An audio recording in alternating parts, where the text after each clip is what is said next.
This is going in and out. But I typically talk loud anyway. And thank you, JB, for giving me a hand over there on the slides.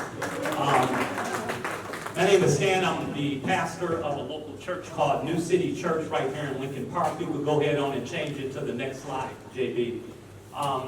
And again, I'm glad to be here. I serve on the board alongside Simone in that beautiful sweater back there. Jill, who's floating around somewhere. Chief Judge Greg Clifton, and some others. Tonight I want to talk about spirituality and its role in recovery. Spirituality and its role in recovery. Just to tell you a little bit about myself, working in the addictions industry. My working in the addiction industry actually started in the local church, right here in the city of Detroit before I went away to Chicago for 25 years. Working with people, one-on-one, small groups. I've started NA and AA meetings in local churches, especially back in Chicago. But then, while I was pastoring, I actually got my first job in addictions in a methadone maintenance program, and I actually worked in 2 of those. The second one, I actually ran it along with the DUI program, and while I was doing that, I also got my clinical credential called a certified alcohol and drug counselor. In addition to that, I worked quite a bit in about 4 treatment centers, one of which cared for the dual pathologies of both addictions and abuse in the people that we cared for, along with mental health. In addition to that, I worked at River Edge Hospital for about 9 years, where I had a clinical team that we basically did outreach and saw to it that people got to the services that they needed. Also, Chicago Lake Shore on the north side of Chicago, Gateway Foundation, which actually had both adolescent and adult inpatient programs, as well as Linden Oaks Hospital, which is a part of Edwards Hospital in Naperville, where me and my family, we lived on 3 separate occasions in Naperville, Illinois.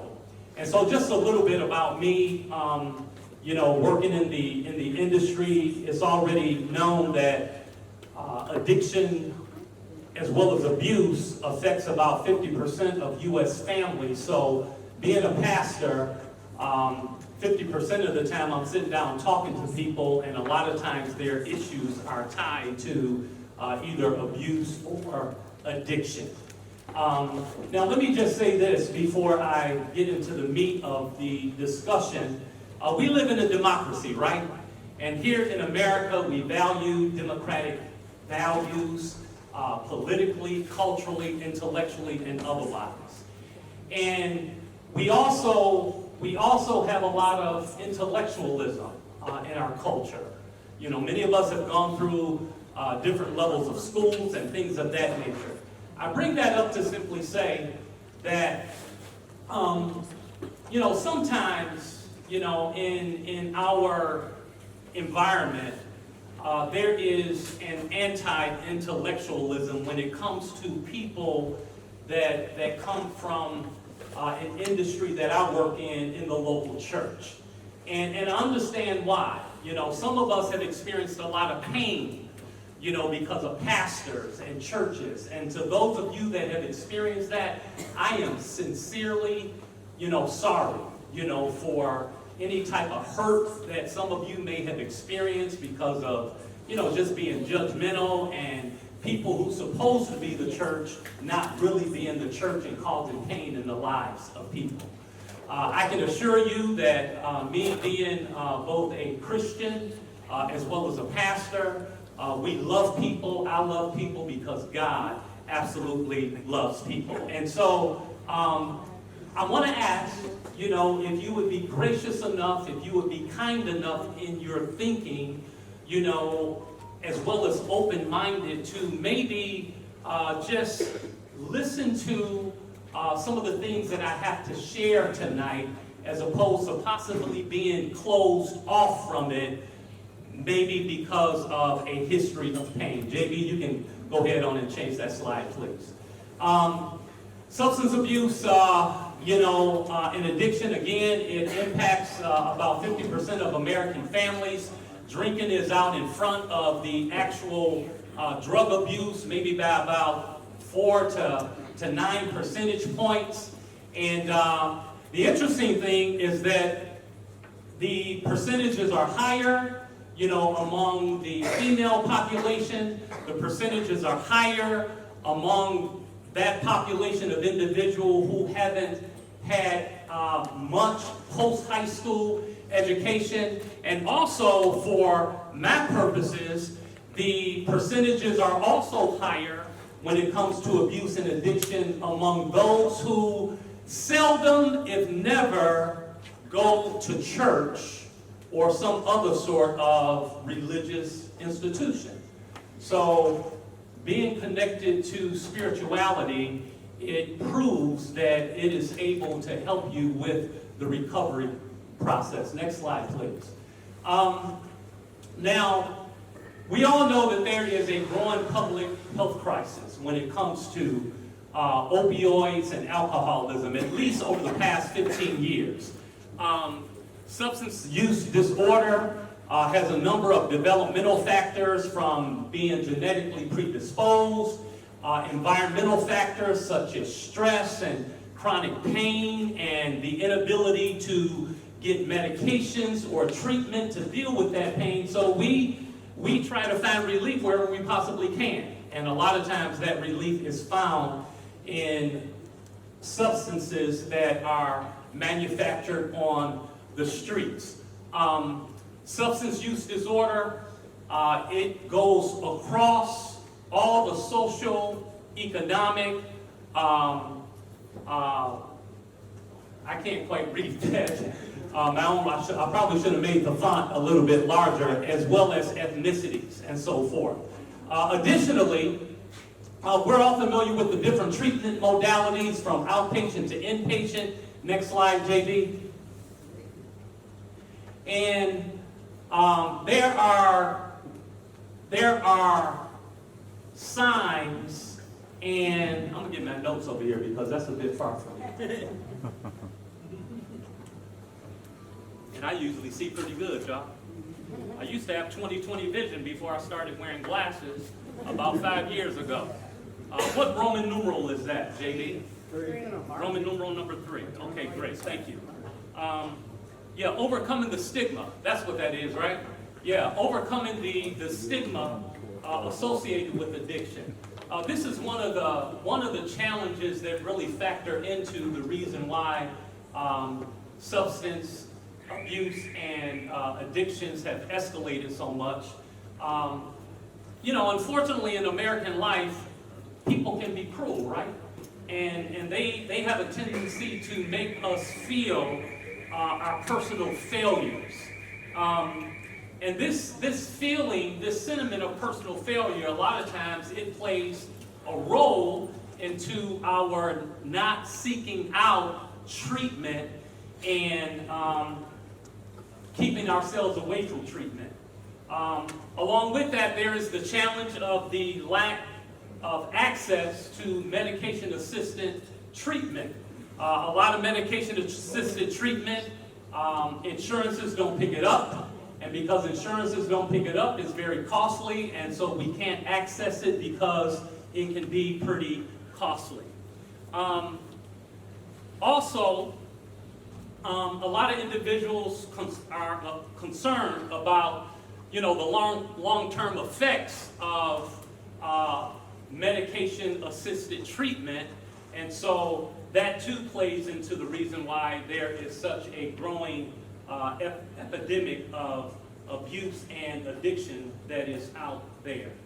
The opioid epidemic has strained the healthcare system. There is overcrowding in treatment programs and facilities, few available treatment programs, and many people needing help. These combined are severe challenges in bringing a stop to the epidemic. Now, all of these things combined All of these things combine to a lot of the deaths that we see due to overdose over these past years. In 2021, there was 70,000 plus deaths when it came to opioid abuse and addiction. In 2021, there was more than 30,000 deaths when it came to psychostimulants like methamphetamine. In 2021, there was north of 20,000 when it came to cocaine use and addiction, and then north of 10,000 in 2021 when it came to prescribed opioid drugs. Now, besides the cost of the loss of lives, there is also an economic cost in the U.S. Society. The current cost due to abuse and addiction, back in 1992, it was $246 billion in 1992. Now, it's better than $500 billion. The cost, the economic cost of alcohol, substance abuse, and addiction. That's quite a lot of money, quite a lot of lives being lost, right? And it doesn't seem like it's going in reverse anytime soon.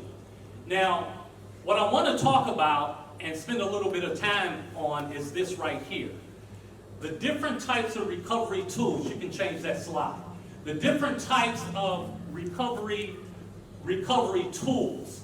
By and large, you can change it again. By and large, just so we can catch up here. One more time. Nope, that's it. Right there. In fact, turn it one more time so that people can see the pie chart. Once again, thank you. In the recovery process, there are a variety of tools that we discover that help us all along the way, to a lesser degree or a greater degree. Many of these tools that we access and that are very, very good, very, very helpful, they help with what I call the material man. The material man. In other words, our physiology, our physicality. They assist with the getting better of the material man. Now, these things that are listed here on this pie chart, these various recovery tools, they cannot be 100% exclusively separated from spirituality. But in large part, they assist with the material part of man, this 6'6" frame, or whatever size frame that you have. They assist with the material part of man, such thing as harm reduction, medication-assisted therapies, basic needs when people eventually get along the continuum of care, and if prior to having their basic needs such as housing and clothing and food and things of that nature met, probably when they were in their addiction, that now after harm recovery, mental health, and all the other things, they've gotten to a place where they're working, they're able to maintain a job, and they're able to meet a lot of their own needs. Mental health treatment, positive relationships, family, all of these things are so important on the continuum of care when it comes to recovery in our lives, including physical movement, where, by now we've experienced some success in recovery, and so we're taking better care of ourselves. We are returning to some of the hobbies and the values, whether it's gardening, whether it's playing tennis, whether it's going to LA Fitness, working out. We're taking better care of ourselves. Now, alongside of this, you can change that, JB. Alongside of these tools, there are some other tools that typically go a lot deeper in terms of who we are. One of the tools that was mentioned on the previous chart was having a sense of purpose, the why in my life, right? In addition to that, there is spirituality. And if you notice my proposition at the very beginning of this discussion, I basically want to suggest that the tool of spirituality is just as important, if not more important, than all the other tools in the recovery process. Now, before I get into spirituality, let me just kind of rehearse some things to kind of set the stage here. Substance use disorder creates changes in brain resulting in these sorts of problems. And you see them right there on the screen. Decision making, judgment, emotions, memory recall. That euphoric recall that overrides the memory of negative consequences. That euphoric recall that overrides the memory of making promises to oneself and promises to others that, hey, I am going to get on the road of recovery and I'm going to be successful in my recovery. I'm not going to go and use again. Now, substance use disorder, it exacerbates something. It exacerbates something that is already at the core of humanity. And in spirituality, we call that fallenness.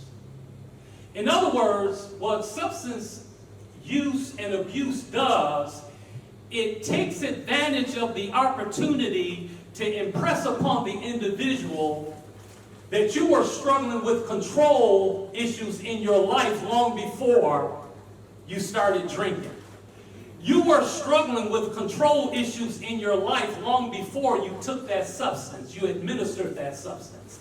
And so what substance abuse does, it simply exacerbates and takes advantage of the opportunity to demonstrate to the individual that there is already something at the core of humanity that we all have a problem with.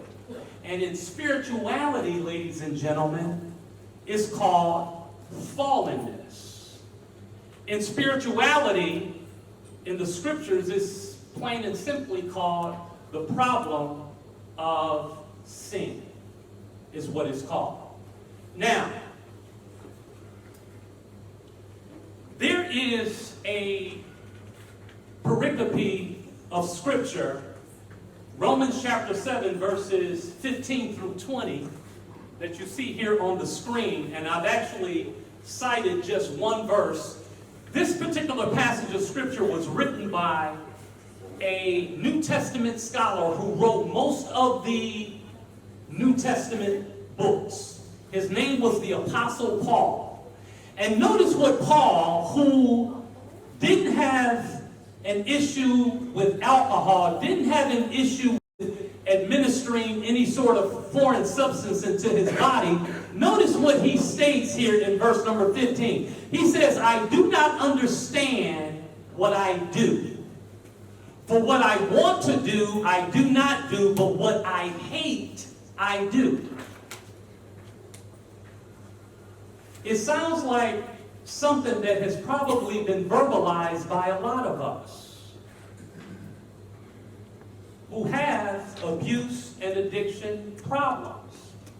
And quite frankly, it's been verbalized by me before, over the course of my life.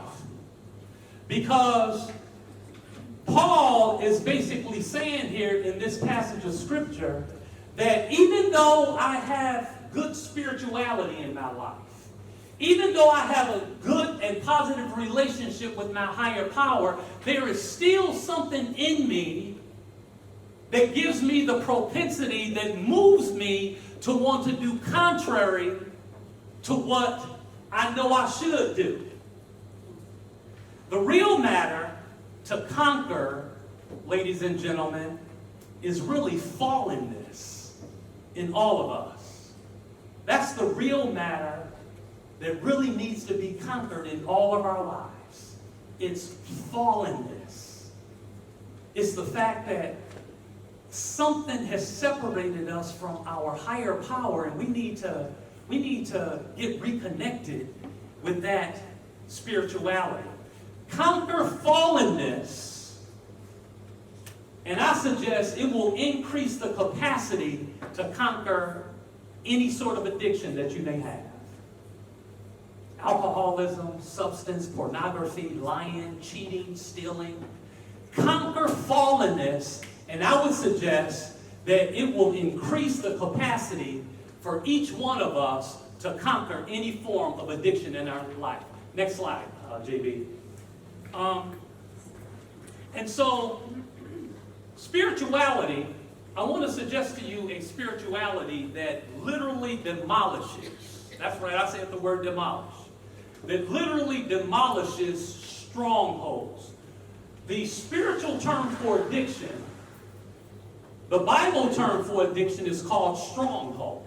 And you find it in 2 Corinthians chapter 10, verses 1 through 5. I have that cited up here on your screen, but I simply want to read for you verses 4 through 5. In this passage, in this pericope of Scripture, Paul says the weapons we fight with are not the weapons of the world. In other words, they're not material weapons. They're weapons that we have the ability to access in the spiritual realm when we have spirituality and we have a relationship with our higher power. He says the weapons we fight with are not the weapons of the world. On the contrary, they have divine power to demolish strongholds in any form. We demolish arguments and every pretension. Arguments, that is, reasoning, ideas, principles that's at the basis of our practice. Every behavior that we live out, every behavior that is executed in our lives, that we live out from one day to the next, has at the very basis, at the very foundation of it, principles. And so, if we are engaging in behaviors that are destructive, it's very likely that at the basis of those destructive behaviors are thinking and ideologies and reasonings that shouldn't be there. And so what he's suggesting here when he states we demolish arguments, thinking, reasoning, every pretension that sets itself up against the knowledge of God, and we take captive every thought to make it obedient to Christ. Now what's interesting here, if you take a look at that phrase that sets up, in the Greek, that term is for an obstacle. That term is for a partition. That term is for, if in this particular room, if there was a divider in here, we separated the room and we asked a group of us to get on one side and another group to get on the other side. That's the same Greek word that's translated here, to set itself up against the knowledge of God. Now, what this does, what this basically creates in one mind is double-mindedness. Double-mindedness means two minds, two ways of thinking. Two minds, two ways of thinking. And this partition basically, it sets the stage for two operating systems in one mind. I mean, can you imagine that? Two operating systems in the computer over there. And I think it's an Android computer. It may be a Mac. But can you imagine an Android and a Mac in the same operating system? The chaos that it would create? Well, basically what is being suggested here is that there are principles, reasonings, ideologies, ideas that we a lot of times embrace that is counter to our higher power that's counter to our spirituality. And what it does, it sets up a partition so that the knowledge of God that's on the other side can't get through to it and set the principles that cause destructive behavior in our lives in check. Literally eradicate them.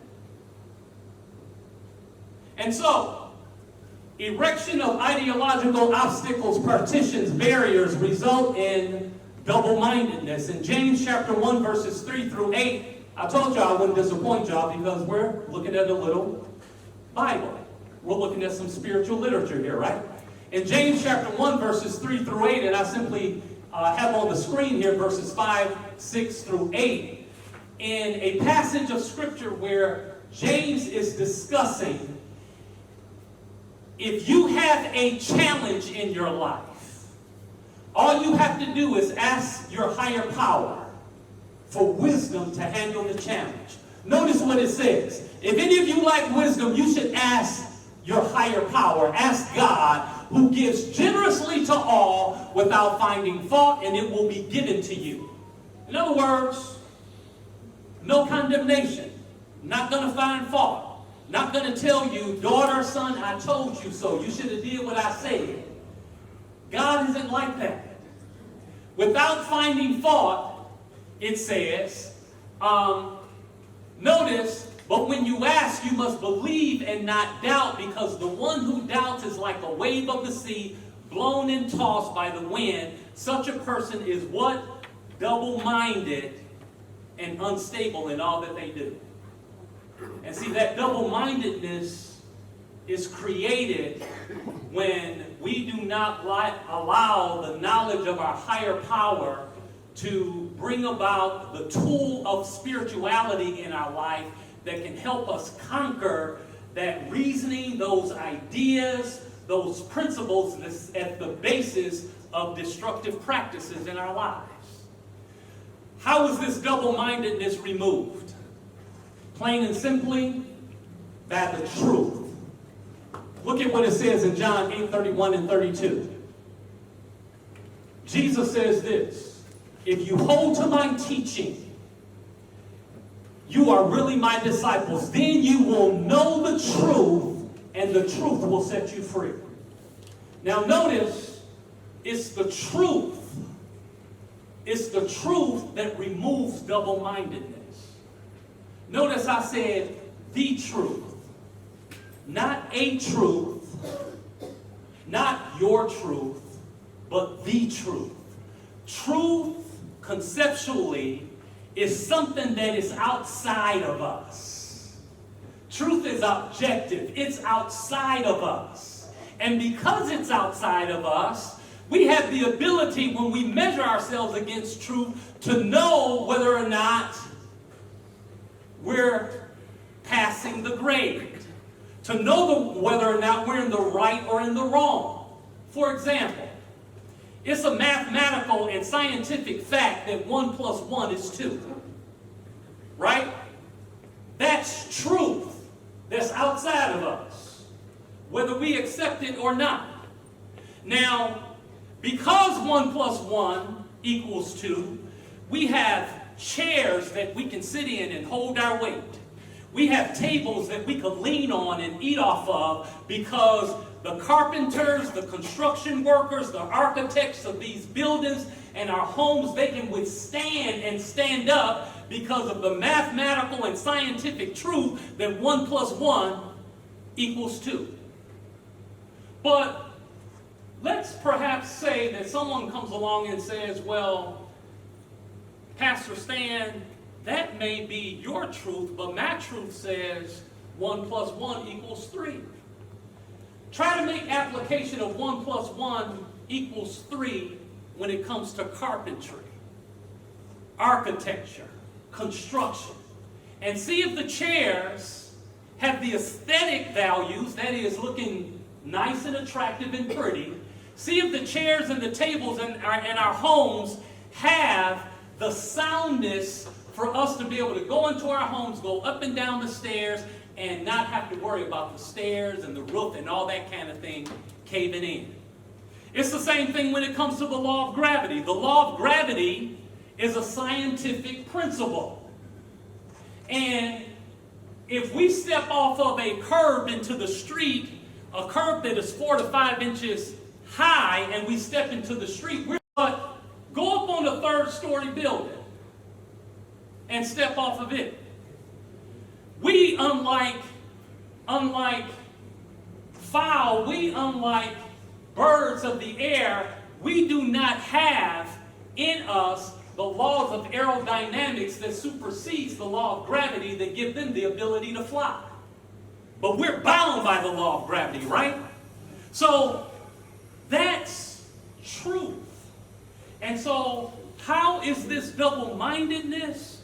How are these principles that cause destructive practices in our lives overcome? How is this partition so that there's only one operating system in our heads, not two? How is this removed? It's removed plain and simply by the truth. The truth that comes from our higher power. And when we have that kind of spirituality, ladies and gentlemen, in us, it increases the capacity for us to be more successful in our recovery from any type of addiction, whatever name that addiction may have. God bless you and thank you.